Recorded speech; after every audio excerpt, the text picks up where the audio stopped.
记市昨夜发生一起恶性伤人事件，目前凶手在逃中。我颤抖着拿起手机想要报警，男人淡定地说：“我劝你不要报警，因为在他们来之前，你已经没命了。”清早，我被一阵敲门声吵醒，男友正站在门外，他似乎有些疲惫，头发凌乱。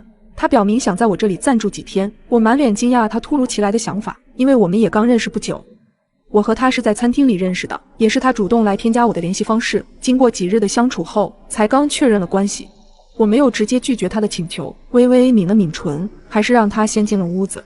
我倒了杯水递给他，询问起他为什么突然要在我家暂住。可他只是静静地坐在那里，眼神中仿佛隐藏着很重的心思，随后挤出了一个尴尬的笑容。遇到点麻烦。他的话中略带些无奈，还没等我继续追问，他低沉的话语再次响起：“我饿了，有什么吃的吗？”我愣怔了一下，平常我根本也不做饭，家里并没有余粮。那你等着，我点个外卖好了。我抓起了手机，扭头冲他挤出一个笑容来掩饰尴尬。下完单后，我望向了男友，又尝试着想继续刚才的话题，可他一直低着头，不停地摆弄着手机，气氛压抑的让我浑身不自在。我打开了电视，想着放点声音缓解一下，恰巧电视里正播放实况新闻。昨夜发生一起恶性伤人事件，目前凶手在逃中，伤者已送到医院抢救。各位居民如遇到有用线索，请马上通知。猛然间，我的瞳孔收缩，两只手不停地颤抖。男友的照片赫然出现在电视上，一瞬间我大脑宕机，眼神不自觉地瞥向了男友，而坐在沙发上的他不知何时已经抬起了头，全程淡定地看着电视中的画面。我捏紧了手机，下意识地想要报警，可男友的话突然缠绕在我的耳边，让我浑身一哆嗦。我劝你不要报警，因为在他们来之前，你已经没命了。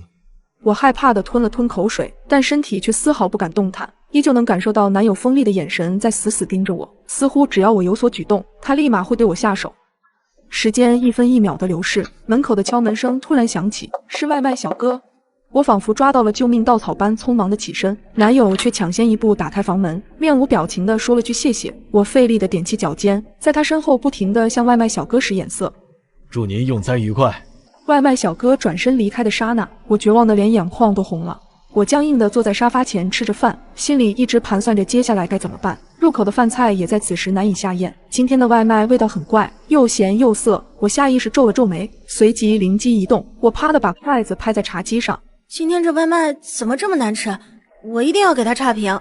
男友的视线死死盯在我的脸上，似乎想看穿我的意图。我大气都不敢喘，刻意让自己的样子表现得自然一些。接着他也尝了一口外卖，随即皱起了眉头。是挺难吃的，对吧？这种必须给差评。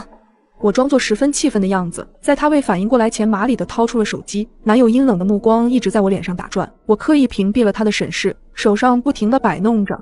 陡然间，一股冰冷的气息笼罩着我，转头看去，男友不知何时森森然地凑近了我。啪的一声，手机滑落在茶几上，在寂静的客厅中尤为刺耳。我手忙脚乱地去捡手机，男友却先我一步将它握在手里，从牙缝里挤出2个字：打开。我吓得汗毛都立了起来，颤抖着解了锁。男友检查了评论内容确实无异后，才把手机扔给我。我下意识地松了口气。不久，门外再次响起敲门声，男友戒备地从猫眼向外望，是刚才的外卖小哥。不好意思，刚刚还有2杯饮料忘记送来。他满脸陪笑地举起了手上的饮料。男友迟疑了几秒，这才打开房门。就在他要关门的瞬间，帽子叔叔突然冲了进来。我在给商家差评前，先快速给骑手打了赏110元。我只能赌外卖小哥能看懂我的求救信号。最初小哥只是茫然，直到他联想到我挤眉弄眼的画面，才意识到我遇到了危险，所以果断报了警。师傅，您之前上楼出电梯的时候，有看到什么东西吗？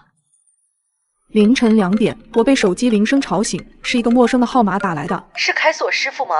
我家的房门打不开了，能帮我开一下锁吗？电话里是一个女人焦急的声音，我让对方不要着急，然后询问了女人的住址和门锁的相关信息。挂断电话后，我迅速起床，穿好了工作服，一切准备妥当之后，我提上工具包就出了门。现在我们这一行的生意越来越难做，但好在麻吉花园是个老小区，比较容易下手。为了拓展生意，我不得不自己创造客户，提前在住户的门锁上做手脚。说起来其实很简单，就是将一根牙签从锁孔里插进去，然后将牙签掰断，只留肩部的一小节在锁孔里，这样一来，钥匙就不能完全插进底部，门锁自然也就打不开了。业主不知这其中的门道，大部分人会选择用力转动钥匙，然后就会导致更加严重的情况出现。到了这个时候，也就轮到我这个开锁匠出场了。我不仅给人开锁，还会忽悠客户更换锁芯，这样我就可以赚得更多，达到利益最大化。当然，选择目标也是有技巧的。我通常都是隔层选目标，一层只选一个目标，这样才不会让住户起疑心。不仅如此，我还会细心的把除我之外的所有同行广告全部去除，只留下自己一个，不但可以保证客流，也能保证我提前做的手脚不被发现。自从用了这个方法，我便拥有了源源不断的客户。像今天这样半夜接单也不是头一次，毕竟总会有早出晚归的人。很快我便到了4号楼的楼下，我进入电梯，直接按下了14楼。等我来到楼上时，我看到1404号房的门前蹲着一个女人。见有人来，女人赶紧起身向我询问：是开锁师傅吗？不知道是不是我的错觉，我感觉女人的声音似乎有些颤抖。我点头回复：是的，刚刚是您给我打的电话吧？对的，也不知道怎么搞的，我这门打不开了。刚刚我用力过猛，钥匙已经断在里面了。女人说完，指了指门上的锁孔，锁孔里果然卡着半截钥匙。您这个应该是锁芯老化所致，需要更换锁芯。说着，我向女人出示了我的相关营业证明，然后按照规定向女人核实了身份信息，可以确定是这间房子的户主。严格来说，现场还需要有第三方证明人的存在，比如物业或者邻居，但由于时间太晚不方便，现实中有些规矩一般能省就省了。在做完开锁登记之后，我从包里拿出工具，正式开始了我的工作。我刚开始忙活，女人突然问了我一句：师傅，大概需要多久能把门打开？我一边工作一边回复她：差不多10来分钟吧。能快点吗？我看了一眼女人，发现她的眼神似乎有些飘忽不定。女人好像在有意无意地朝我身后的某个方向看着什么，我随即也朝那个方向瞥了一眼，可我只看到了一条昏暗而又空荡荡的楼道。我皱着眉头对女人说：您这锁很不好开嘞，我尽量快些吧。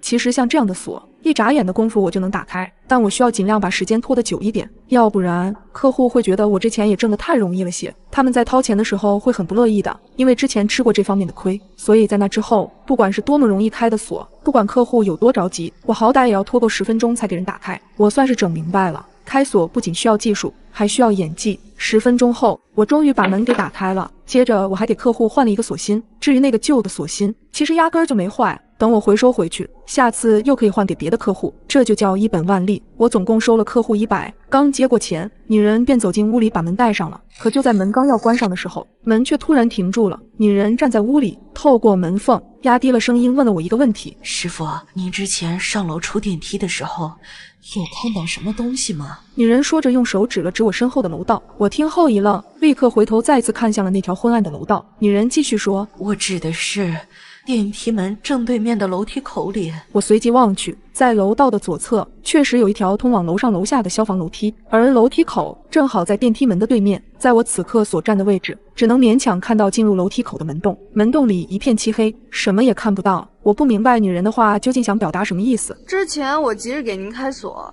出了电梯就直接左拐与您碰面了，没怎么留意楼梯口里有什么。您有没有看到一个白森森的人影，就站在楼梯口里？我听后瞬间感觉全身一阵发毛。白色人影，楼梯口里。女人连连点头。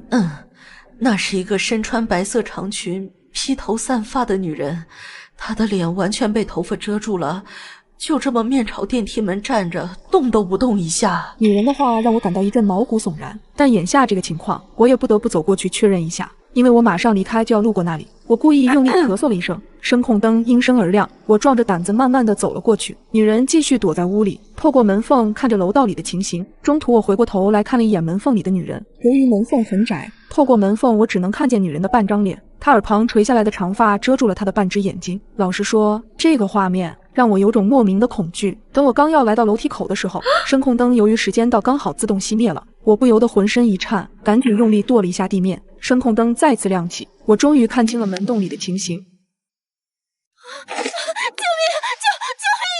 我赶紧用力跺了一下地面，声控灯再次亮起，我终于看清了门洞里的情形。门洞里就是一条通往楼上楼下的消防楼梯，根本什么人都没有。突然，身后传来一阵嘈杂的响动，紧接着咔嚓一声，我回头一看，女人已经将房门关上了。我长吁了一口气，看来是虚惊一场。定了定神，准备收拾家伙赶紧走人。可就在这时，我忽然发现更换了锁芯后的新钥匙还没来得及交给1404号房的客户，真是被刚才的事给整迷糊了。我赶紧敲响了那女人的房门，可一连敲了好几下都没有任何的回应。我有些纳闷儿，那女人才刚关上门，她不可能没听到敲门声的。回想起之前女人的异常反应，她或许真的是被吓着了。我甚至可以想象，屋里的女人此刻可能就站在门前，透过猫眼看着我。我只好一边敲门一边解释，只是想把新钥匙交给她。可屋内依旧没有任何回应。见敲门无果，我只好又掏出手机给女人打电话。我从通话记录里找到了女人的电话号码，电话刚拨通，我就听到了对方的手机铃声。可让我怎么也没想到的是，手机铃声并非来自屋里，而是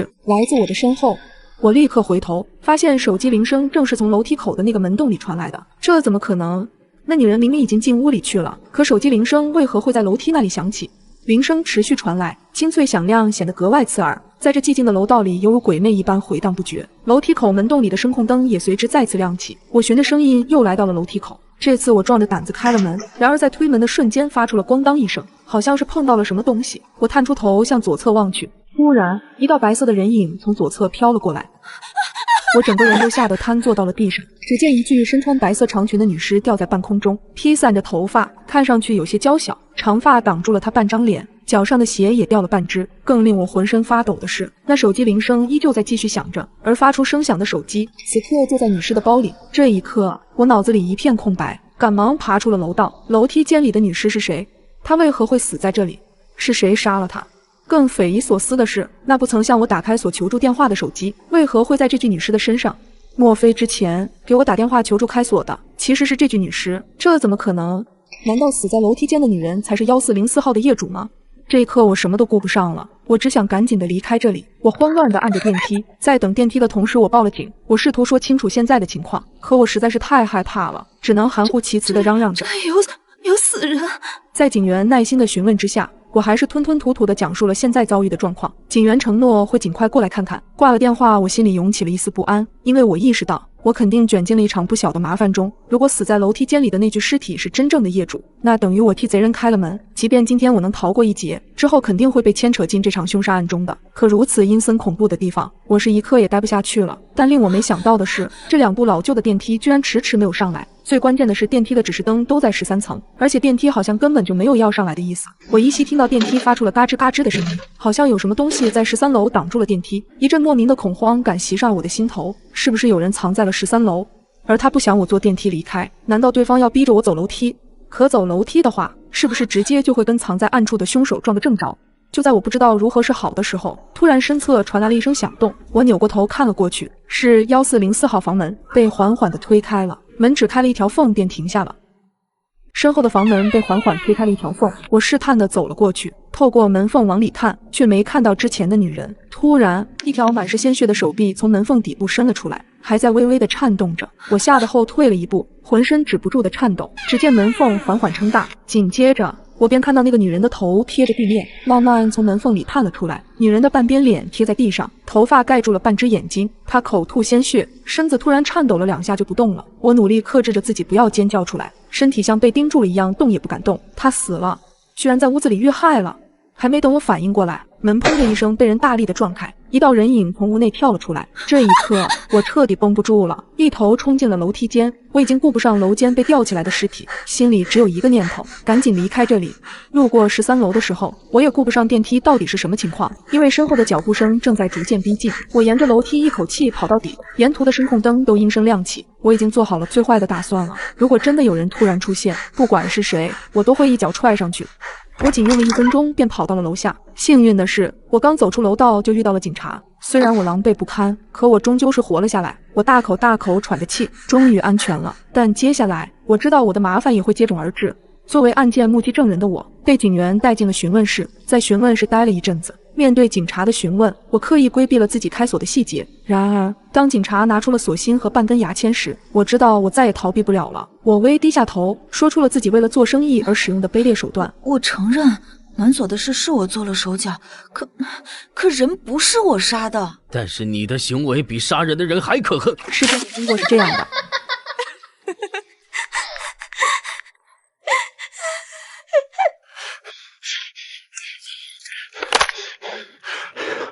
哎呀，师傅，大概需要多久能把门打开？差不多10来分钟吧。能快一点吗？哎，您这锁很不好开。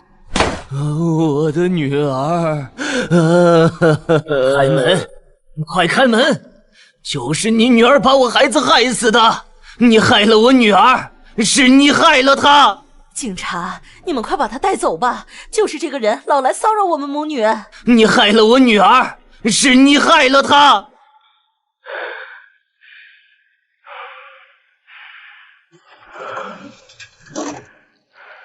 喂，是开锁师傅吗？我家的房门打不开了。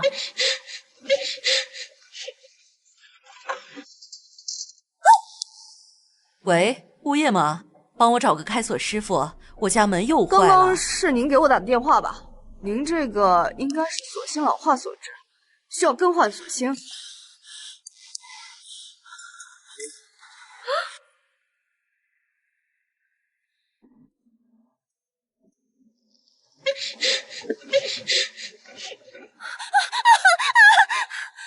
吊死在楼道里的人，就是当时参与霸凌的主犯，也就是1404业主的女儿。真没想到，就因为我那看似微小的坏心眼，却毁掉了一个父亲的一生，也差点让自己丢了命。最近我总是怀疑家里多了一个人。最开始不对劲，是那天我半夜熟睡时，突然闻到一丝丝难闻的气息，忽远忽近，这味道就像是从一堆腐烂的垃圾桶中散发出来的，令人难以忍受。耳边也突然传来哒哒的声音，一会儿在左边，一会儿在右边。我不甚清醒的神智在这难闻的气味和不断的声音中逐渐复苏，但是我不敢睁眼，一股凉气不由自主地从心底溢出，身上不可控制地开始冒出冷汗，身体也止不住地颤抖着，因为我意识到我的床边有人在不停地徘徊，似乎在寻找着什么。在这极度的恐惧和不安下，我竟不知为何又睡了过去。睁眼的时候已经天亮了，仿佛昨夜都是一场梦境，但那感觉太真实了。直到我发现家里的苹果无缘无故的多了一个缺口，就像是被人咬过一样。可我记得我晚上并没有吃水果，不管是疑神疑鬼，还是出于安全考虑，我还是在家里装了个摄像头。这天和往常一样，我很投入地玩着游戏。然而我突然被一条手机推送打断，是监控的提示消息，识别到人列，有人正在移动。一瞬间，我如坠冰窖，从头冷到脚，因为我甚至听到了外面传来哒哒哒的脚步声。我颤抖地点开了客厅的实时监控，由于关了灯的缘故，监控上呈现出黑白的影像，模糊不清。然而那红色的线框就框在客厅的茶几边，有一团黑乎乎的东西正歪着脑袋对着摄像头，那个身形很是奇怪，竟然和沙发一样高。我吓得抱紧了被子，心里凉飕飕的。我不确定那个东西到底是什么，只能抑制住内心的恐惧，大着胆子小心翼翼地走到了门边，把门悄悄地锁了起来。我甚至都能听到他的喘息声。我以最快的速度发短信报了警，心里祈祷着他们能够快点到。我死死盯着手机上的屏幕，只见那个人影正缓缓地向我的卧室走来。我捂紧嘴巴，不敢发出任何声音。突然门上的把手被轻轻地转动着，咯噔咯噔的声音刺激着我的耳朵。他似乎发现我的门推不开，此时我的心跳也到了极点。你是谁？我报警了，你要干嘛？我努力抑制住内心的恐惧，出声呵斥他。我很明显地感觉到了那个人的慌张，哒哒哒的脚步声，夺命般推开了家里的大门，逃了出去。我再次看向监控，确定安全之后，才打开门走到了客厅。不久后，警察便赶了过来，了解了事情原委后，便开始了调查。很快调取了物业的监控让我辨认，我也终于看清了他的真实样貌。他竟然是个长相丑陋的矮人，脸上有一条如蜈蚣般的红色疤痕，他的鼻梁塌陷，一双小眼睛深陷在脸上。光看着他的长相，我的身上就长了很多鸡皮疙瘩，并且早在几日前，他趁我搬快递的时候偷偷溜进了我家，从那之后再也没出去过。我竟然和他独处一室这么久。警察根据线索很快抓住了他，但这件事带给我的阴影却很大，我再也不敢一个人租房子住了。你在医院经历过最恐怖的事情是什么？1年前妈妈因病住院，我作为陪护也守在医院里。入夜，我想着帮妈妈打完水就准备回家，便提着热水壶走出了病房。走廊里格外安静，只有我一个人。一股阴风刮了进来，让我不禁打了一个寒战。我紧张的喉咙发紧，不自觉地加快了脚步。水房里只有一个人在打水，哗哗的水流声在这寂静的夜里显得有些突兀。我站在他的旁边，刚想拧开了水龙头，不经意的斜眼时，却发现那人的水壶已经满了，水溢了出来，躺在他的手背上，手背一片红肿。这可是开水，他难道不疼吗？水满了。我提醒了一句，赶紧帮他关好水龙头。哗哗的流水声戛然而止，女人猛地抬起头看着我，她的眼睛很瘆人，眼仁很小，几乎都是眼白。我害怕的咽了咽口水，小声的解释：你的水壶满了，水把你的手烫红了。女人机械地将手举起来，放在眼前瞧了瞧，然后又放下。接着提起水壶缓缓离开。自始至终他没有发出一丝声音，更没向我道谢。还真是个怪人。我打好水走出水房时，才发现走廊的灯突然莫名的闪着，甚至还有滋滋的火花声。一个行动病床迎面推了过来，床上盖着一块白布，下面躺着一个人。行走带来的风将白布翘起了一个边，我看到了床上那人黝黑的头发，真的是世事无常。我不禁叹了一口气，出于对死者的尊重，我赶紧避让。突然有人从身后猛地推了我一下，整个人不受控制地扑向了床上。好在我用力扶住了床沿，这才避免了尴尬。对不起，真的很抱歉，我真的不是故意的，刚才有人推了我一下。我不停地和对方道歉，推床的两个人并没有吭声，只是面无表情地看着我，他们的眼神透着古怪，我心里有些恼火，但又有些害怕。于是我直接转过头去找推我的人，可是身后空无一人，静，死一般的静。我不禁四下张望，诡异的是走廊两侧病房都房门紧闭，乌漆麻黑，一种深深的恐惧感袭上心头，身体止不住的颤抖。对不起，我真的不是有意冒犯，请您原谅。我转过身，低着头不停地道歉。然而许久没人回答，我悄悄地抬起头，瞬间吓得脸色惨白，拔腿就跑。因为移动病床和那两个不三个人不知何时消失在我的视线里，全程没有一丝声音，头上的灯依旧忽明忽暗地闪烁着，发出滋滋声。我一路狂奔到满头大汗，依旧没能跑到妈妈的病房门口。妈妈的病房离水房并不远，但我怎么走这么久还没有到？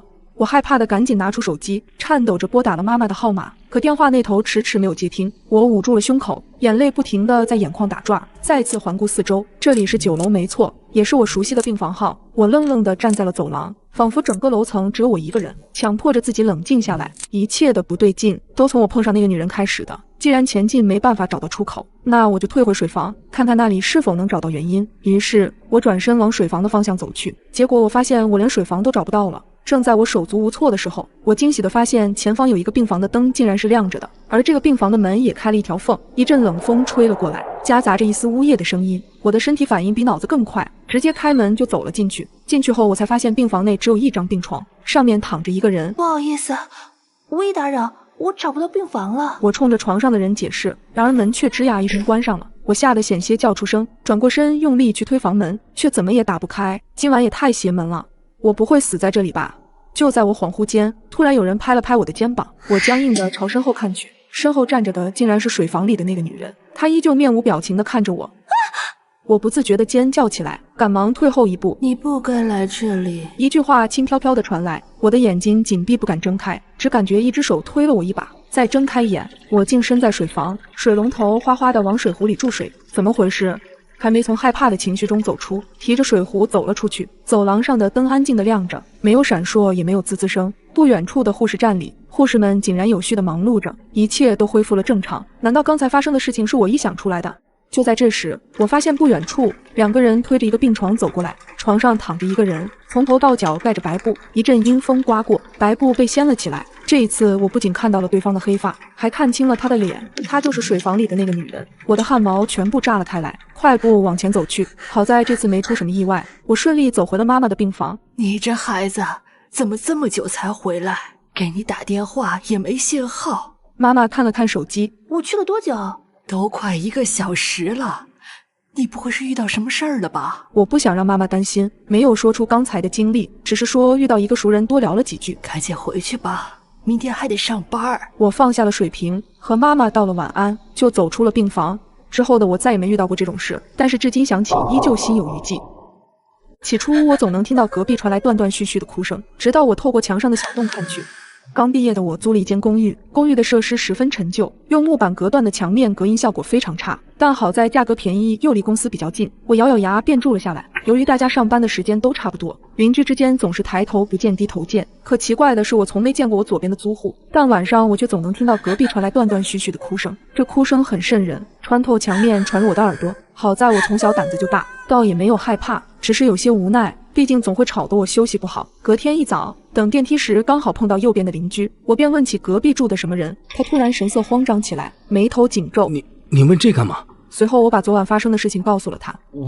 我也不清楚。说完，他便阴沉着脸走了。莫名其妙，这是怎么了？看到他的反应，我不免觉得疑惑，他好像知道什么。这种疑惑也一直持续到下班回家。就在我快要睡着的时候，又响起了那个断断续续的哭声。我几日的愤懑也终于爆发了，用手哐哐敲着隔壁的墙。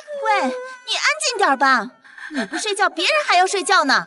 但隔壁邻居似乎没有听到，仍然发出断断续续的哭声。发泄一通后，我也逐渐冷静了下来，分析着是不是隔壁住户遇到了什么难事，才会每晚哭个不停。突然，我发现墙壁上有个小洞，这个食指大小的小洞似乎是被白蚁啃出来的。一想到隔壁那个从没见过的神秘邻居，我就按耐不住好奇，于是我悄悄凑上这个小洞，往里看去，只见一个穿着白色裙子的女孩正背对着我轻轻啜泣着。我碎碎念道：哭得这么伤心，这是被情所伤了。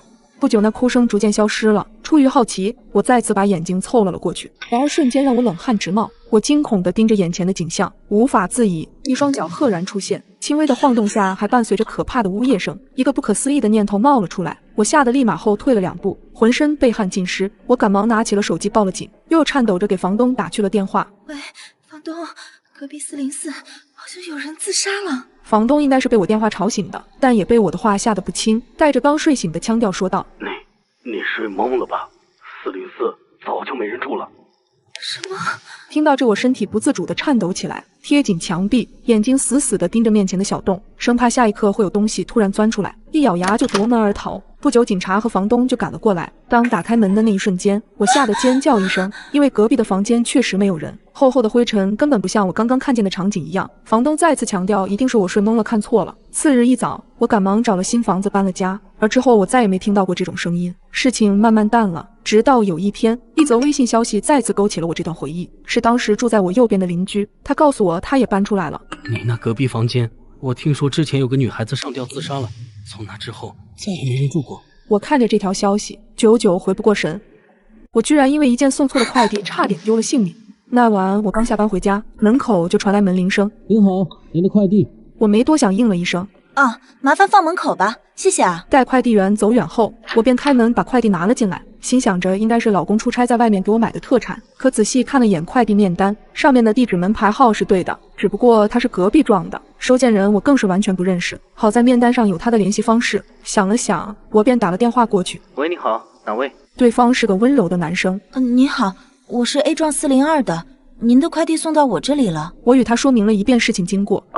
这应该是快递员粗心搞错了吧，给你添麻烦了。你看这样行不行？你就放在门口，我晚点去拿。我便直接应了下来，把快递放回了门口。隔天一早，我发现快递果然被取走了，以为这件事就这么过去了，却没想到这一切只是个开始。之后没过几天，门口又出现一个快递。这怎么又是隔壁楼的快递啊？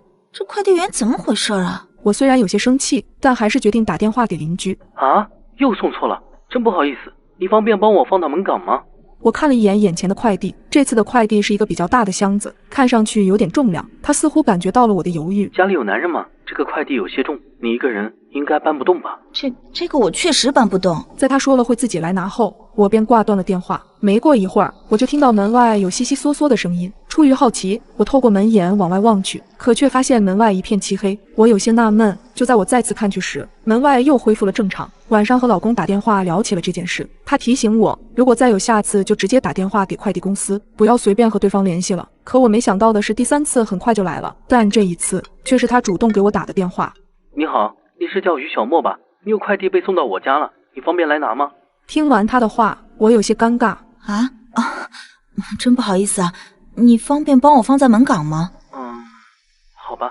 我微笑着向他道谢，取回来后看到确实是老公前些日子买的咖啡机到了。然而这件事之后又过了几天，我再次收到了一份寄错的快递。原本我想打给快递公司的，却没想到邻居的电话直接打了过来。实在是不好意思，我是不是有份快递寄到你那里了？他的语气有些着急。对，是有一份你的快递在我这儿，要不我还放门口，晚上你来取。不，这份快递非常重要，你放在门口我怕丢了。要不这样，你把它拿回家，晚上下班后8点左右我去你家取，到时候你再放在门口。对方的态度诚恳，我想了想也不好拒绝。行吧，那我先把它拿回家吧。中途我还给老公打了个电话，听说别人要来我家取快递，他让我一定要记得把快递提前放门口。如果快的话，我晚上也能到家了。我点头应道。眼看着已经到了晚上，只不过时间还没到8点，门外就有了动静。一阵门铃声响起，我吓了一跳，刚准备询问时，对方先开口了。你好，我是你的邻居，我是来取快递的，今天下班早了些。